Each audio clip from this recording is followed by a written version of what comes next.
Hello, in this video we will talk about the history of Western therapeutic massage. First of all, it is important to remember that the massage therapy is one of the oldest medications in the world. So I started to looking for the founders of Western therapeutic massage. I discovered passionate practitioners like Dr. Nostrom, massage virtuoso like Dr. Mesger, or free minds like Dr. Championnier. During reading their book, two things caught my attention.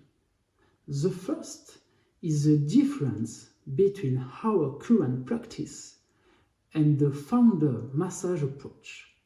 And the second is body pain is caused by induration area or nodule. I put my discoveries into practice, and my way of working was never the same again. Thank you.